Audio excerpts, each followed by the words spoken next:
जी बैठक होती रणनीती ठरवण्यासंदर्भात विरोधकांची काय स्ट्रॅटेजी असली पाहिजे या बैठकीला आणि पत्रकार परिषदेला एनसीपी शरद पवार गटाचे नेतेच उपस्थित नव्हते. मग तुम्ही हा प्रश्न त्यांना का नाही विचारला?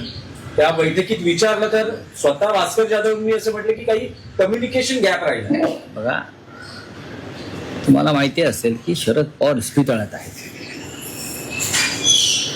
काल त्यांना तातडीने इस्पितळात दाखल करावं लागलं आणि बरेचसे नेते प्रमुख पुण्यात अनेकांशी माझं बोलणं झालं. इतर काही विषयांवरच्या आमच्या चर्चा सुरू आहे. पण काल हे बरेचसे प्रमुख नेते हे पवार साहेबांना अचानक इस्पितळात दाखल केल्यामुळे इथे आहे तशी माझी माहिती आहे. या विषयाची आता फार अजिबात फूट वगैरे नाही. फूट कसली नाही पोचू शकलं कोणी. बरेचसे नेते राष्ट्रवादी काँग्रेसचे मुंबईच्या बाहेर वास्तव्याला असलेले आहेत. जयंतराव पाटील असतील, शशिकांतराव शिंदे असतील, हे प्रमुख नेते जे आहेत ते बाहेर. आणि त्यांच्यापेक्षा जे प्रमुख नेते सगळे होते, प्रमुख त्यांच्यापेक्षा प्रमुख, ते आता सुनेत्रताई पवारांबरोबर आहेत. पवार साहेबांबरोबरचे लोक आहेत, पवार साहेबांबरोबरच आहेत. मला वाटतं आज मुंबईत पोहोचतील ते आणि त्यानंतर आम्ही एकत्र असू. नाही, पण राऊतसाहेब परिस्थिती अशी निर्माण झाली होती की जे पत्र सरकारला मुख्यमंत्र्यांना द्यायचं आहे त्यावर एनसीपी शरद पवार गटाच्या आमदारांची सही होऊ शकली नाही. माजी आमदारांची सही घ्यावी लागली आणि ते पत्र मुख्यमंत्री आणि राज्य सरकारला द्यावं लागलं. पहा की हा विधिमंडळाचा विषय आहे की नाही. हा विधिमंडळातले जे आमच्या सगळ्या महाविकास आघाडीचे नेते आहेत, तुम्ही त्यांना हा प्रश्न विचारला तर ते अधिक समर्पक उत्तर देतील. बाकी इतर काय विषय असले नक्की आपल्याशी बाकी इतर विषय म्हटले तर मग राज्यसभेचा विषय आहे. काय तुम्ही म्हणतात की शरद पवार यांनी इच्छा व्यक्त केली आहे. आदित्य ठाकरे हा प्रश्न तुम्ही किती वेळा विचारणार? नाही त्यातलीच लेटेस्ट डेव्हलपमेंट ही आहे साहेब की काल हर्षवर्धन सपकाळांनी म्हटलंय की उद्धव ठाकरेंनी विधान परिषदेत जावं आणि काँग्रेसला ही राज्यसभेची जागा. याच्यावरती माझं उत्तर काय होतं? आम्ही एकत्र बसू. अद्याप त्या संदर्भातली कार्यवाही सुरू झाली आहे का, प्रोसिजर सुरू झाली आहे का नाही. सगळ्यात आधी मी या विषयावर म्हणालो की आम्ही 3 पक्ष एकत्र बसू आणि कोणी कुठे लढायचे ठरवू. हर्षवर्धन सपकाळ हे प्रांताध्यक्ष काँग्रेसचे आहेत, त्यांनी त्यांचं मत व्यक्त केलं. माननीय उद्धव साहेबांनी विधिमंडळात परत जावं ही आमच्या सगळ्यांचीच इच्छा आहे आणि ती कायम राहील. आता त्यांची इच्छा काय आहे याची आम्हाला चाचपणी करावी लागेल की आमच्या पक्षप्रमुखांची काय भूमिका आहे किंवा शरद पवार साहेबांची काय भूमिका आहे किंवा काँग्रेसच्या संदर्भात त्यांच्या हायकमांडची काय भूमिका आहे.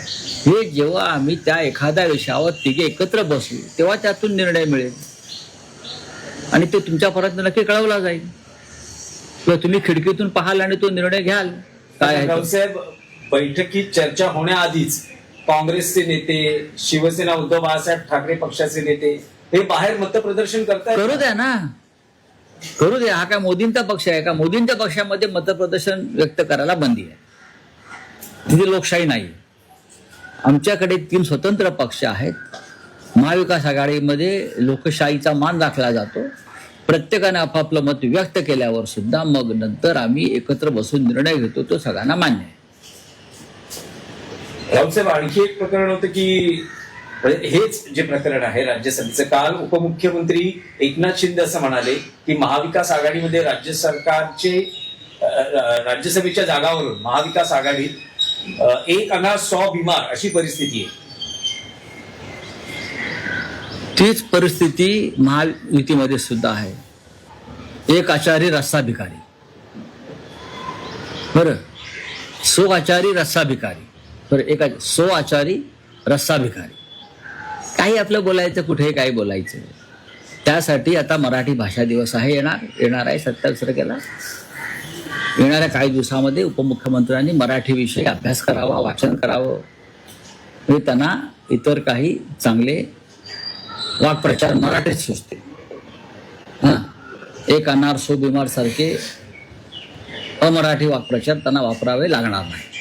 नाही, पण मराठी भाषेचा जर संदर्भ झाला तर काल मुख्यमंत्र्यांनी त्यांच्या पत्रकार परिषदेत असं म्हटलंय की महाविकास आघाडीने त्यांना जे 6 पानाचं पत्र, 18 मुद्दे होते, ते जे पत्र दिलं त्या मराठी भाषेत इतक्या चुका आहेत आणि काही वृत्तपत्रांच्या बातम्या जशाच्या तशा उचलून छापण्यात आलेल्या आहेत. ते पत्र काय मी ड्राफ्ट केलेलं नाही. आदित्य ठाकरेंनी ते पत्र वाचलं असतं असं उपरोधिक याच्यात मुख्यमंत्र्यांनी म्हटलेलं आहे. मी ते पत्र वाचायला मागेन आणि चुका असल्या तर पुढल्या वेळेला दुरुस्त करून पाठव. विधिमंडळाच्या पत्रव्यवहार मी पाहत नाही. मला माझ्या मराठी भाषेवरती अभिमान आहे आणि आत्मविश्वास आहे. मी काय लिहू शकतो. सर, आणखी एक विषय होता की मंत्रालयातल्या झिरवाळ म्हणजे जे क्लीन चिट दिलेली आहे झिरवाळांना, जी एसीबीने कारवाई केली, त्यांनी असं म्हटलंय की मी मुख्यमंत्री आहे, एसीबीला मी पूर्ण अधिकार दिलेले आहेत कारवाई करण्यासंदर्भात. अगदी माझ्या कार्यालयातही असा काही प्रकार आढळला तर एसीबी नरहर झिरवळ प्रकरणानंतर सामनाचा अग्रलेख जर आपण वाचला असेल, त्यात मी एक भूमिका अशी मांडली होती की देवेंद्र फडणवीस मंत्र्यांवरती कारवाया करतात, धाडी घालतात आणि मग त्या मंत्र्याला क्लीन चिट देत त्या मंत्र्याची शेंडी आपल्या हातात ठेवतात. तसं त्यांनी झिरवळांची शेंडी आपल्या हातात ठेवली. म्हणजे सुनेत्रा पवारांचा एक मंत्री, त्याची शेंडी आता फडणवीस साहेबांच्या हातामध्ये आहे. मंत्र्याच्या कार्यालयामध्ये भ्रष्टाचार, लाचलुचपत होते, पोलीस मंत्रालयात घुसतात आणि त्या मंत्र्यावरती कारवाई न करता त्या मंत्र्याला तुम्ही उघडपणे क्लीन चिट देता. हे तुमचं भ्रष्टाचाराविषयीची भूमिका आहे. भ्रष्टाचार करा पण तुमची शेंडी माझ्या हातात राहू द्या सरकारची. म्हणून हे फडणवीस हे या बाबतीमध्ये भ्रष्टाचाराच्या बाबतीमध्ये अत्यंत ढोंगी आहेत. महाराष्ट्राच्या मंत्रालयातल्या प्रत्येक मंत्रालयाच्या दालनात धाडी घालाव्यात इतका भ्रष्टाचार आहे. मुख्यमंत्र्यांच्या तर दालनात आहेच, पण ते व्हाईट कॉलर गुन्हेगार आहेत सगळे. बरोबर आहे.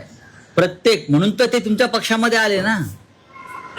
त्यांच्या भ्रष्टाचाराला पांघरून घालण्यासाठी तो झिरवळ बिचारा गरीब आदिवासी, त्याला नीट प्लॅनिंग करणं जमलं नाही, त्याच्यावेळी आदिवासीचा बळी दिला मुख्यमंत्र्यांनी.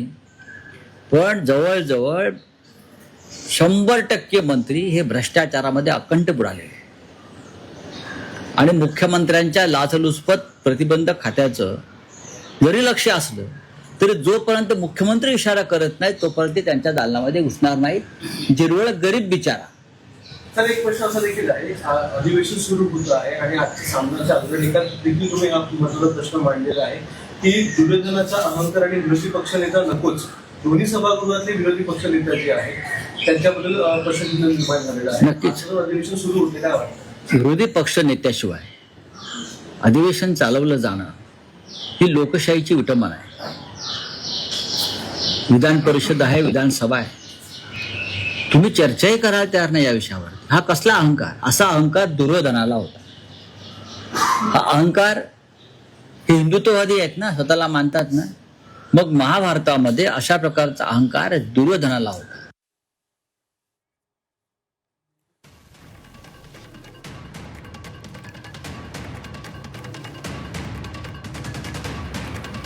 ठाकरेंनी परत विधिमंडळामध्ये जावं ही सर्वांची इच्छा असल्याचं संजय राऊत यांनी म्हटलेलं आहे.